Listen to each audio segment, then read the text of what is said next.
Gloire à vous et bienvenue dans cette nouvelle vidéo sur Top Solid. Aujourd'hui, je vous propose de nous intéresser aux composants relevants. Donc par relevant, j'entends les haillons, les modèles Aventos de chez Bloom. Alors pour ceux qui nous suivent, il y a des petits malins qui savent qu'il y a un an et quelques, on en a sorti une paire. Et pas de bol, euh, ils ont changé les modèles juste derrière. Donc après, vous verrez aujourd'hui, la petite différence, elle est dans le top. Non, sérieux, hein, c'est pas moi qui lamente. Il y avait les HK, ils ont fait les HK top. Il y avait les HF, ils ont fait les HF top. Il y avait les HL, ils ont fait les HL top, et ainsi de suite. Vous avez compris le délire. Euh, donc, du coup, selon que vous arrivez encore, vous en approvisionner chez certains de vos fournisseurs ou quincailleries chez qui vous vous servez, vous êtes peut-être encore les anciens modèles. Je sais pas. Par chez moi, a priori, je peux plus avoir les anciens, je crois. Encore une fois, sous toute réserve. Chacun fait ce qu'il peut avec ce qu'il a. De toute façon, un jour ou l'autre, vous allez forcément basculer sur les nouveaux. Donc en soi, il y a sûrement quelques changements de dimension, hein, toutes les préco techniques, je vous laisserai aller voir les fiches techniques Bloom, c'est pas ça qui m'intéresse, vous pensez bien. Moi, ce qui m'intéresse, c'est leur représentation sur Top Solid, et c'est surtout les positionnements et les perçages qui changeaient. Et donc du coup, ben, pour faire ça bien, on a mis le paquet, et tant qu'à mettre le paquet, on s'est fait plaisir. On a ajouté tout plein de petites choses que je vais vous présenter incessamment sous peu. Je vais essayer de chapitrer la vidéo pour que vous puissiez voir peut-être plus modèle par modèle, même si je vous encourage à regarder au moins le premier. Alors oui, au-delà du watch time et de l'effet YouTube, merci. Voilà. Non, ce qui m'intéresse surtout, c'est que vous avez bien compris, on essaie d'être malin, c'est-à-dire que sur les composants, il y a des choses qu'on retrouve d'un rayon à un autre. Donc du coup, il y a aussi des éléments communs. Je ne vais pas vous détailler 8 fois d'affilée la même chose. Et vous et moi, ça va nous saouler. Du coup, je vais énormément détailler le premier et j'appellerai éventuellement simplement les différences sur les autres rayons. Si tant est qu'il y en ait beaucoup, et vous verrez qu'il y en a où ça peut aller très vite.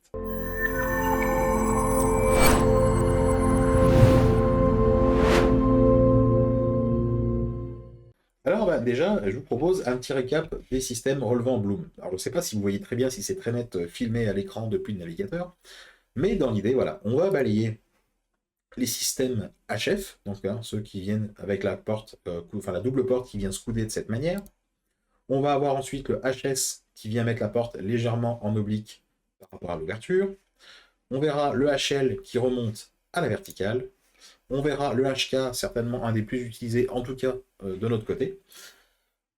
On verra son collègue le HKS, son collègue bis le HKXS, et on ira faire un tour vers les dernières nouveautés, les HKI, qui ont vocation à potentiellement être intégrés. Alors en termes de tarifs et en termes de budget pour la création de meubles, on est d'accord, hein, on passe un level, mais c'est comme tout, celui qui a la clientèle adaptée ou le besoin client, ma foi, on a quand même des résultats qui peuvent être plutôt sympas et assez jolis.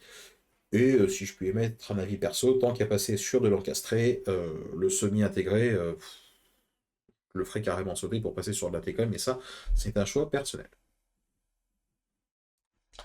Je vous propose de commencer par le début, à savoir d'aller gratter notre super Aventos HF Top. Donc nous voilà avec le haillon Aventos. Alors je ne vous fais pas le laïus, il est dans la bibliothèque, on l'a ajouté, les clients qui ont la maintenance, il est déjà disponible, blablabla, c'est sur le cloud. Ceux qui ne l'ont pas, on l'a mis il y a quelques jours, heures maintenant quand vous voyez la vidéo sur le site internet pour que vous puissiez aller les prendre indépendamment du reste. Hop, c'est bon, la promo est faite, on passe au reste. Donc je disais, le système de haillons, avec évidemment les deux portes, avec évidemment toute la quinillerie qu'il y a derrière, hein, on est d'accord, quand on clique dessus, vous voyez, on la voit par transparence. Hop, si on fait un petit coup de visualisation et que je cache mes façades, on va retrouver toute la quinillerie qu'il y a derrière, avec les boîtiers, avec les caches, avec les éléments de positionnement, on peut voir les préversages de positionnement, on a les éléments pour les charnières, et avec évidemment tous les perçages qui vont bien.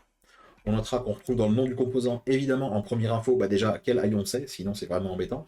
Et ensuite, une info stupide mais fort utile, la hauteur nécessaire au-dessus du meuble. Je pense que vous le savez si vous en utilisez. Par définition, on est d'accord, hein, si j'avais eu un bandeau de 80 avec un plafond, c'est dommage. Boum. Donc je dis pas qu'il n'y a pas des solutions, ils proposent des limiteurs d'ouverture d'angle. Encore une fois, peu importe, c'est pas là mon dada. Moi, mon problème, c'est d'essayer de ne pas me faire rouler déjà, et de vous alerter là-dessus pour ne pas que vous soyez piégé bêtement. Ça évite de passer pour un idiot chez le client. On va ensuite détailler un petit peu ça. Donc on va retrouver nos deux portes, évidemment, hein, je vais les remontrer, mais bon, pas de suspense sur les portes. Encore une fois, ici, présente en forme simple. Si on, dans la version entité panneau de la bibliothèque, vous les retrouvez avec les champs et leur gestion de champ, bien évidemment. Hop.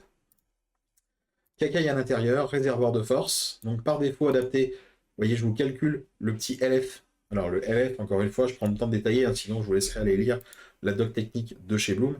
Le LF, c'est le facteur de puissance, c'est détaillé juste ici, vous voyez, hop là.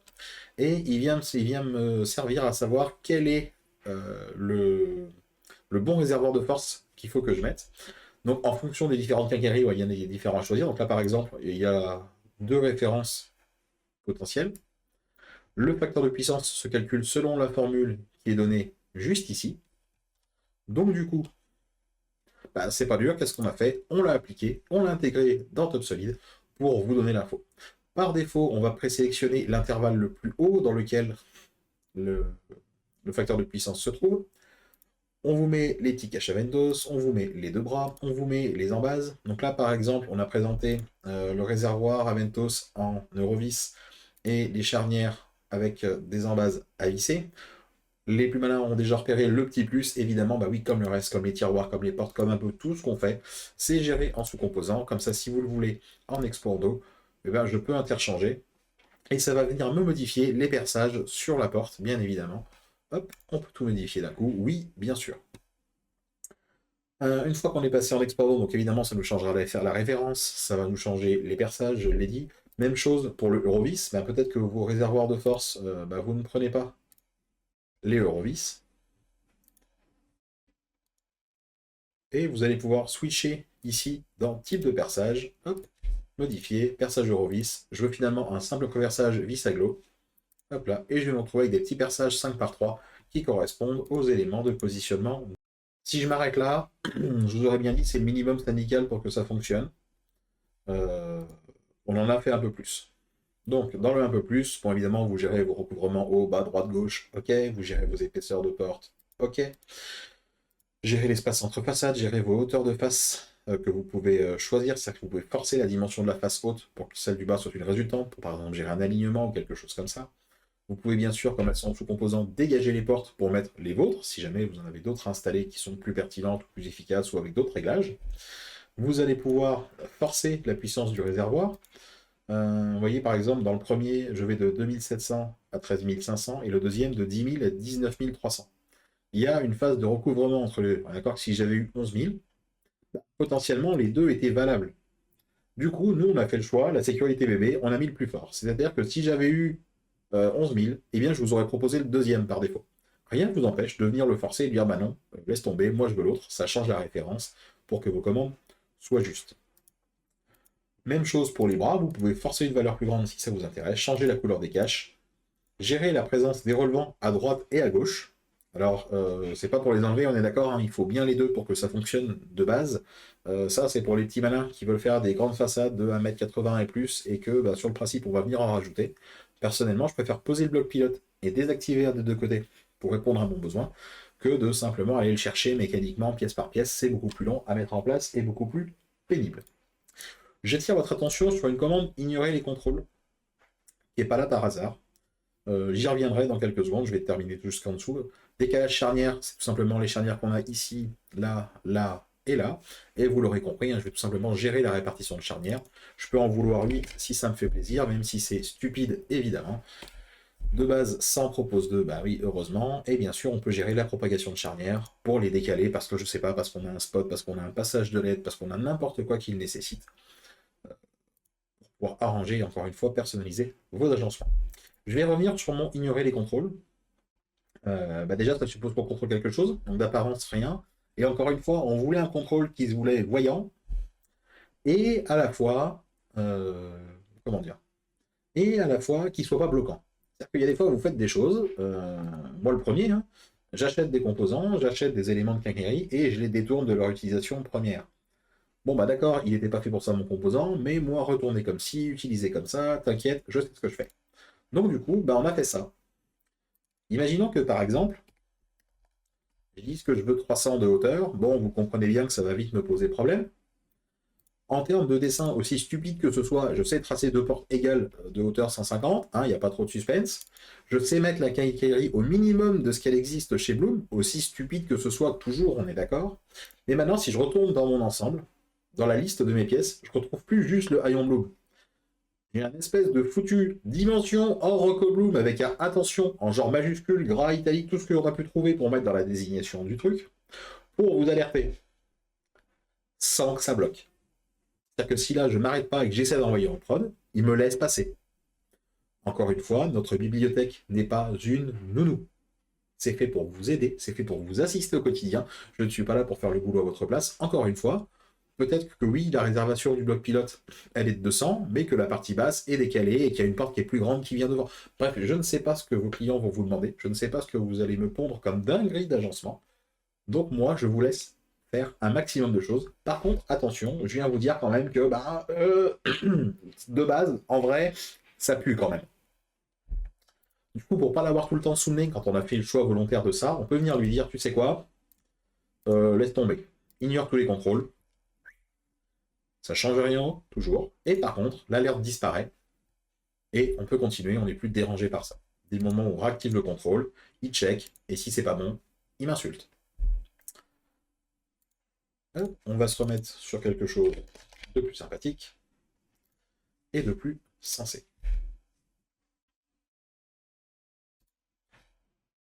Hop, on va rafficher les façades.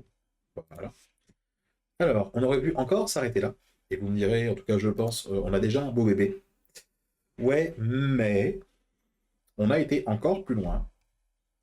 Hop, on peut aller checker les éléments auxiliaires et on peut ramener la façade relevée. C'est-à-dire que je vais pouvoir faire afficher directement dans mon 3D, si je le souhaite, la position de la façade une fois relevée. Alors, comme on a fait, on ne l'a pas deviné, hein, je ne me suis pas levé un matin en me disant, tiens, ça a l'air chouette. On a tout simplement du bol. Vous voyez, on nous donne la façon de calculer le point haut de l'angle ici, le décalage là, le Xmax. Bon, bah, une fois qu'on a eu ça, on n'a pas eu trop de difficultés à vous faire la représentation de ce qu'il y avait. Même s'il a fallu faire 2-3 calculs, on s'en est sorti, rassurez-vous. Et donc, mine de rien, ben, on va pouvoir voir directement, visuellement dans le 3D, au-delà, encore une fois, de l'alerte déjà présente en mesurant, au-delà du rappel qui va vous dire que, attention, à l'intérieur, peut-être que ça ne rentre pas si ça passe pas, au-delà d'autres choses qu'on verra plus tard, que je ne vous ai pas encore présentées, et bien, il y a encore ça qui vous permet de vous dire, bon, j'ai ça qui va s'en aller vers le plafond, il y a un sujet.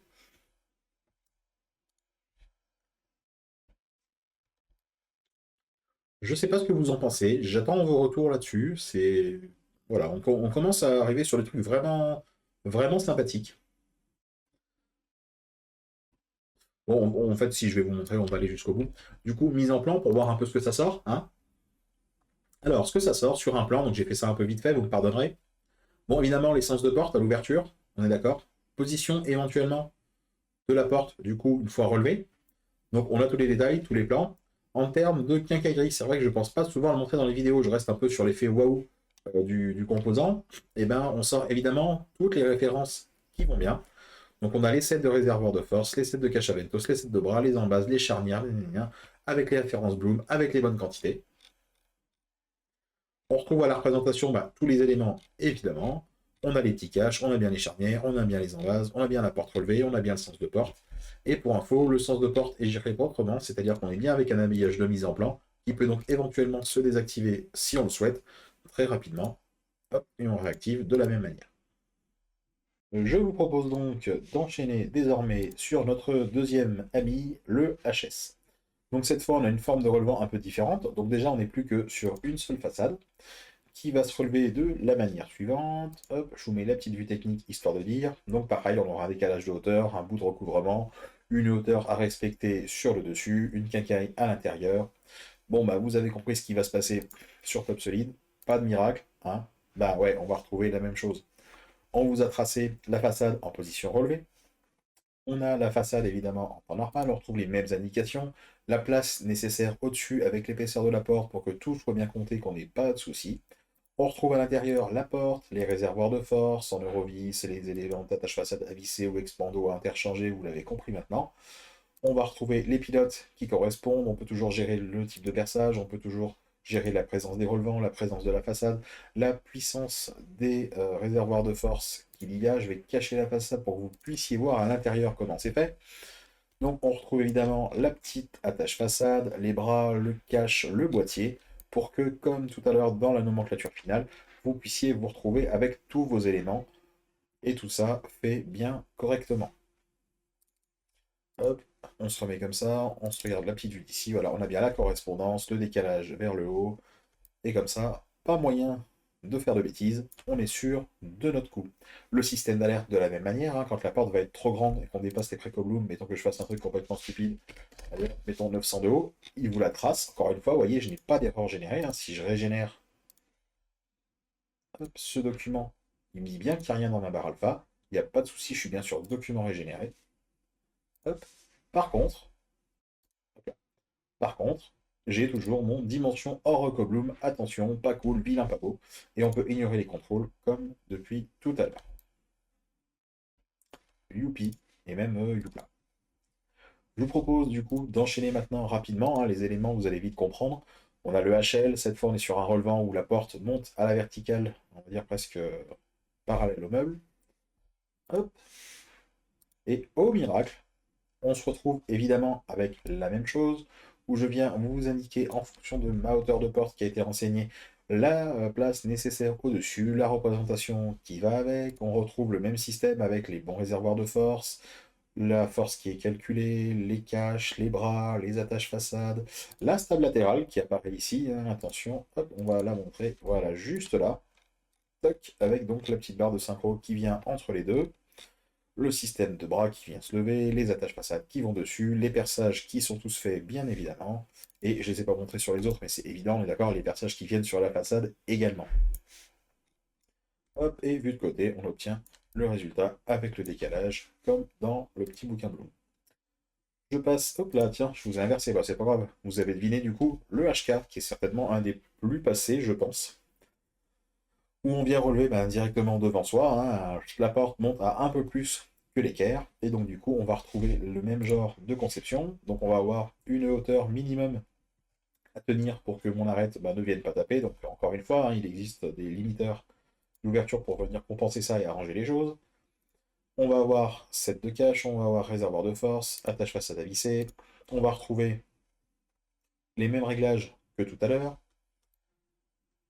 Et bah, je ne vais pas m'étaler de plus, je pense que celui que vous connaissez le plus, on va quand même regarder à l'intérieur, hein, mais on retrouve évidemment la même chose. Le positionnement, on peut faire le choix Eurovis ou pré-perçage vis, le perçage de façade avec ces éléments-là. Hop. On va retrouver ensuite le HKS. Donc, genre, si vous ne voyez pas la différence, hein, tout simplement, on va résumer ça. Alors, je ne suis pas expert Bloom, bien loin de là. Donc, si quelqu'un travaille chez eux ou est de passage et connaît mieux, n'hésitez pas en commentaire à venir apporter des précisions. C'est pas là-dessus que je me bats. Moi, mon travail va consister, on est bien d'accord, à rendre le plus fidèlement possible la quincaillerie sur top solide. Pour moi, personnellement, la différence entre le HK et le HKS, c'est que le boîtier est plus petit. Et donc, ben, pour certaines portes et pour certains encombrements, je vais tout simplement préférer aller chercher celui-là en fonction de l'utilisation que je souhaite en faire. Et effectivement, hop, document 6. Voilà, on a besoin de moins de place au-dessus parce que la porte est plus petite, c'est logique. On a les cagements, on a les embases de charnières hautes à visser ou en expando si on souhaite. Et si on cache la façade, je me retrouve avec un boîtier beaucoup plus petit que le précédent. Par contre, effectivement, j'ai très certainement une tolérance technique beaucoup plus faible sur celui-ci que sur son prédécesseur. On va enchaîner dans les HK avec le petit frère, où on a vraiment là le simple du plus simple. On a un compas et deux charnières. Et alors là, bah, entre guillemets, hop, le montage se fait comme suit. Donc vous voyez, la position fermée, on a quelque chose comme ça. La position ouverte, on aura quelque chose comme ceci. Hop. Donc sur la petite Recobloom, à chaque fois, il nous montre un petit compas. On peut aller jusqu'à en mettre deux, bah, pourquoi pas le faire. Et c'est pourquoi on vous l'a proposé. C'est un de ceux finalement qu'on a presque le plus modifié par rapport à ce qui était prévu. Donc on va retrouver le même système, porte ouverte, porte fermée, je passe les détails. Hop, on cache notre petite façade. Je retrouve mon compas, mes attaches, mes charnières, mes embases, et surtout, hop, petite chose rigolote, on va pouvoir éventuellement le doubler. Donc par exemple, présence relevant, hop, si je veux finalement à gauche et à droite, hop, on va l'avoir juste ici. Et si finalement je le veux que à droite, il va suffire de passer comme ça. Et si on le veut que à gauche, comme au départ, on va l'avoir comme ceci.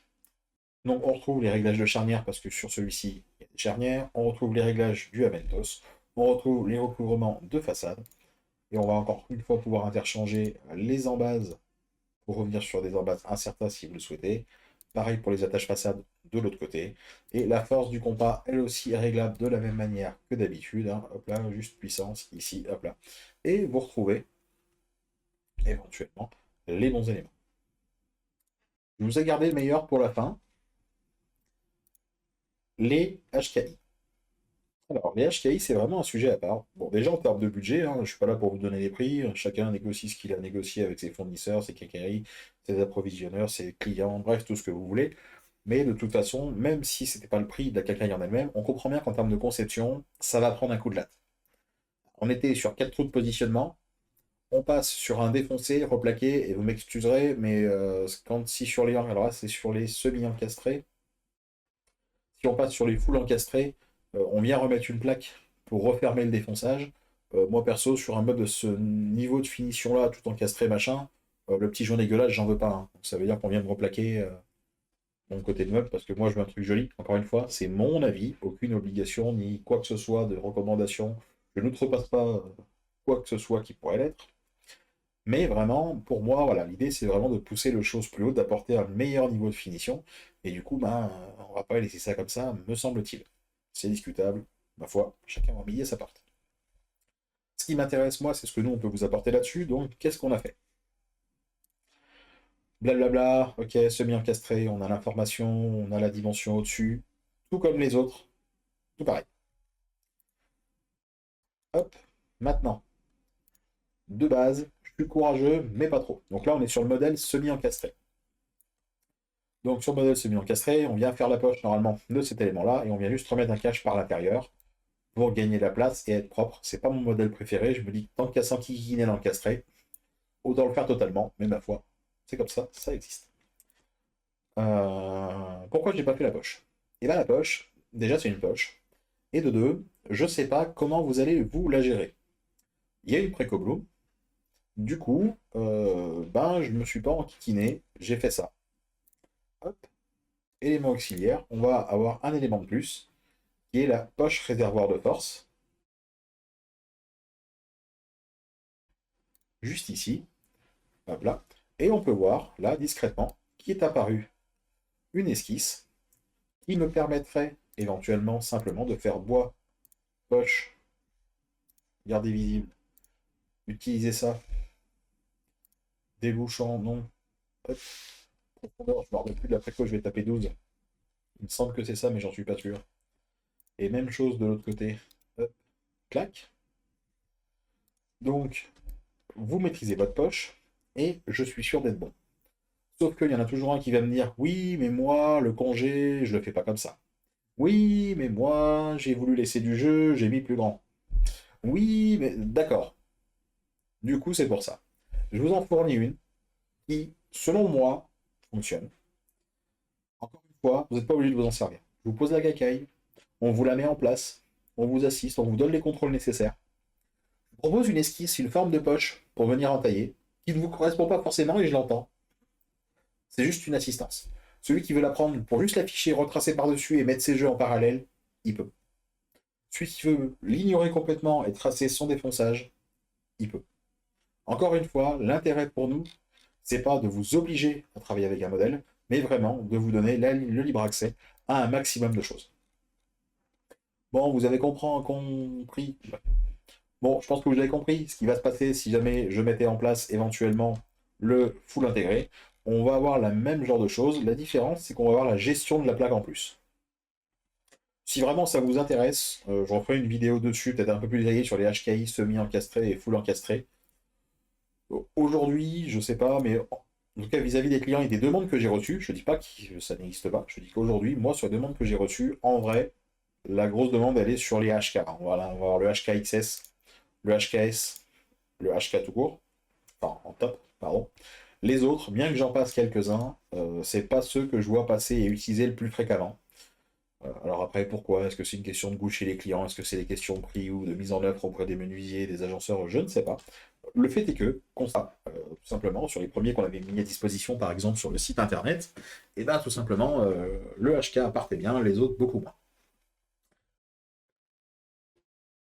Et bien, ma foi, encore une bonne chose de faite, en tout cas pour nous. Les relevants, mine de rien, un petit sujet, parce que c'est de la cacaille, c'est comme tout, c'est un peu comme le tiroir, mais peut-être en moins bien traité, parce que le tiroir, souvent, on y pense tout de suite, on trouve des modèles préfaits, Topsoid propose des choses là-dessus. Pas encore sur le haillon, alors est-ce qu'ils y viendront, je sais pas. Nous, de toute façon, le sujet, on l'avait, donc il a fallu faire. Euh, Mine de rien, aussi, bah, on dérive un peu sur le monde de la cuisine. Euh, enfin, voilà, on est d'accord que c'est dans un dressing où on voit ces éléments-là, en tout cas pas souvent, hein, pas plutôt sur cuisine et salon. Euh, et c'est des solutions bah, qui étaient manquantes dans les cordes à l'arc de Biblio et il paraissait intéressant de les ramener. On a vraiment essayé de travailler ces composants en bonne intelligence, donc on a rajouté du contrôle, en tout cas de l'alerte, si c'est pas du contrôle. Euh, on a rajouté des formes auxiliaires pour que physiquement on puisse constater si ça passe ou si ça passe pas, voilà, en 2 coups de cuillère à peau. C'est des petits pas grand chose, mais encore une fois, ça va aider dans la conception. Alors, au détriment d'autres choses, il faut pas se mentir, et il y en a qui ont commencé de m'en parler. Oui, mais attention, est-ce que tes composants, ils sont pas plus lourds? Ben si, évidemment. Plus je rajoute d'options, plus je rajoute de paramétrage, enfin plus on rajoute, enfin, je vais dans une équipe, plus on rajoute de paramétrage, plus on vient complexifier le modèle, plus je rajoute d'éléments, plus je rajoute de formes auxiliaires, de paramètres qui se recalculent, machin et tout, c'est plus lourd. Oui, évidemment.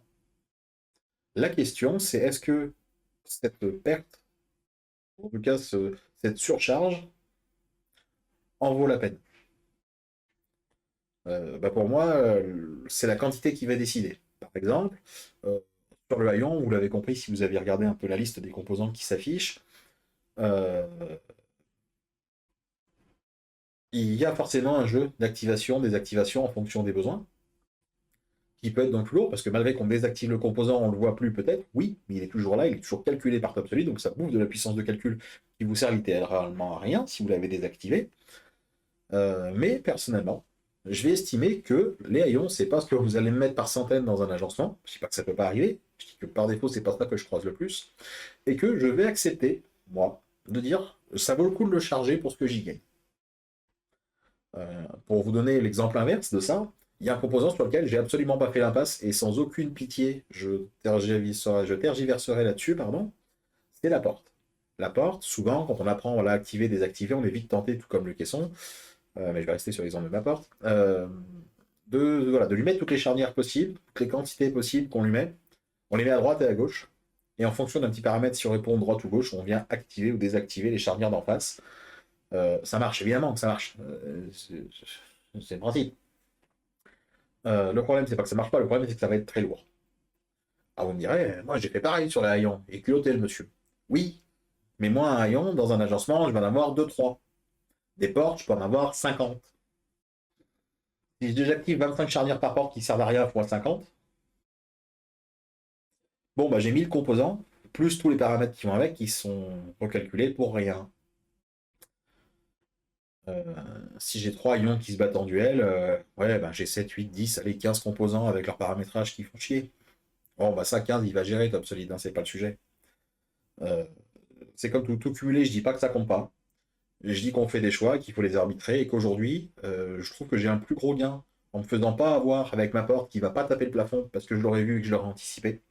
Que oui, mais top solide, il a ruminé 20 secondes de plus à l'ouverture. Finalement, 20 secondes, c'est pas si cher. Encore une fois, au regard de l'utilisation que vous en ferez.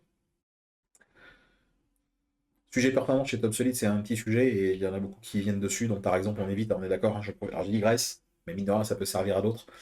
Tout ce qui est tourillon strié, non, faites un cylindre. Si vous dessinez votre tourillon, dégagez-moi ces conneries. À part bouffer de la puissance de calcul, ça ne sert à rien. Oui, c'est que des striés, c'est que un tourillon. Mais encore une fois, les tourillons, dans un agencement complet, vous en balancez combien? 4, 500, 600, 800?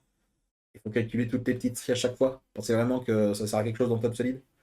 La vis avec un filetage machin, pareil. Un cylindre avec un cône au bout si vous voulez vraiment vous faire plaisir sur la tête fraisée, mais pas plus, ça sert à rien. Vraiment limité au maximum. C'est aussi pour ça que des fois, quand on récupère des modèles, c'est aussi, c'est aussi pour ça que des fois, quand on récupère un modèle 3D, c'est bien, vous n'allez pas le redessiner. Pas toujours. Encore une fois, attention, votre objectif à vous n'est pas le nôtre. Aujourd'hui, pour la plupart d'entre vous, ceux qui nous regardez, vous avez un objectif de production. Votre patron, il arrive derrière vous et vous dit lundi, c'est en prod, c'était pas une question, c'était une information. Moi, que ce soit Thomas, moi, quand on prévoit un projet, j'ai juste une date de sortie. Entre les deux, j'ai besoin que ça marche par contre. C'est-à-dire que s'il y passe 4 jours de plus, bah, ça va être un problème pour moi à un moment financièrement peut-être, mais dans tous les cas, la contrainte, elle est sûre, il faut que ça marche. Pour vous donner un ordre d'idée, un peu du développement, je vous invite à aller voir la vidéo du rayon que je vais vous mettre à la base, je crois. Euh, Regardez un peu le bébé. Vous voyez ce qu'on en présente, comment c'est fait avec l'histoire des réglages, où ça se met en biais, ça vient recalculer les perçages, le jeu entre rayons reste respecté, le nombre de décalages de perçage de taquet aussi, quand c'est en angle, ça se gère tout seul, les décalages par rapport à l'avant et à l'arrière, la découpe en angle, toutes ces choses-là. Bon, bah, pour créer ce composant de A à Z, testé, approuvé, validé, et qui aujourd'hui est rodé et dispo chez les clients, 2 semaines et demie. 2 semaines et demie. Que pendant plus de la moitié d'un mois, il a travaillé sur un composant, le rayon. Bon, on peut faire un sondage rapidos, mais ça va être vite réglé. Allez voir votre patron et dites-lui qu'en 2 semaines et demie, vous sortez un rayon, il vous insulte et vous prenez la porte. Et il a raison. Il m'en pense une blague. Moi, je l'ai félicité. Je trouvais ça bien. C'est pas que je suis stupide, c'est qu'encore une fois, pas le même objectif. Moi, j'ai besoin que ça marche, parce que derrière, vous êtes aujourd'hui des dizaines et des dizaines à l'utiliser. Je peux pas me permettre d'avoir un coup de fil qui me dit ah, ton rayon, il marche pas. Regarde, c'est un rayon. Je t'explique, comme pièce d'agencement, on fait garement plus basique. Bah, c'est peut-être basique, mais vu ce qu'on y a apporté comme jeu de réglage, il a une puissance de fou et il faut pas qu'on merde. Les haillons, c'est pareil, les tiroirs, c'est pareil. Et d'ailleurs, on est content qu'il y ait des clients qui jouent le jeu, qui nous fassent remonter des informations, parce que c'est pareil, on teste plein de choses. On peut pas tout tester. Il y a des fois, on passe à côté de trucs énormes qui paraissent évidents parce que, selon l'utilisation qu'en font certains clients, nous, on l'utilise pas comme ça et on n'y a pas forcément pensé au départ. Donc, du coup, on est friand de ces remontées, donc surtout, n'hésitez pas pour les clients qui passent par là. Continuez, c'est super. Pour les autres, écoutez, je vous invite à aller découvrir ces composants, à les voir, donc qui sont disponibles sur Vimeo, sur le site internet. Ceux qui sont déjà clients l'ont dans le cloud. Pour les autres, n'hésitez pas à nous contacter si vous avez des questions. Et enfin, écoutez, partagez la vidéo. Voilà, montrez un peu ce qu'on peut faire sur Top Solid. Mine de rien, il y a des chouettes trucs, il y a des choses vachement sympathiques. Montrez qu'on n'est pas obligé de se casser la tête à sortir la fiche technique à chaque fois qu'on en a besoin. Je dis pas, sur de la quincaillerie one shot, on le fait tous. Sur du haillon, aujourd'hui, moi j'aurais tendance à considérer c'est un peu comme le tiroir à la porte, on arrive sur des éléments standards qui ont été en plus bien conçus. Enfin, je veux dire, on parle de chez Bloom, on n'achète pas ça, enfin, on n'a pas fabriqué ça en faisant un bric-à-broc d'un vérin acheté ailleurs, qu'on a combiné avec une équerre qu'on a fait plier, machin. Non, on est sur un truc qui est standardisé, qui se vend au volume, où on retrouve des positionnements, des choses qui ont été réfléchies, calculées pour aller et faire les bons mouvements de rotation pour nos portes. Il paraît dommage de ne pas pouvoir l'exploiter à fond et de juste simplement cliquer, profiter du positionnement automatique qui est fourni par TopSolid pour se concentrer sur notre métier, là où il y aura des difficultés techniques. Peut-être pas, peut-être même pourquoi pas, tout simplement dans le composant, sur la technicité de la porte. Moi, je vous le présente en porte-plane, qui me dit que vous ne voudrez pas interchanger les portes par une porte cadre qui a été moulurée, qui a été travaillée avec, je sais pas, pourquoi pas, une porte en acrylique avec un verre incrusté dedans. Enfin, je veux dire, des dingueries, on peut en faire à l'appel. N'empêche que la quincaillerie qui est derrière est toujours aussi basique que celle-là. Et par basique, pas au sens dénigrant, au cas où il y aurait des petits malins. Bon, ouais, mais écoutez, ne me reste plus qu'à vous dire, amusez-vous bien, et à la semaine prochaine.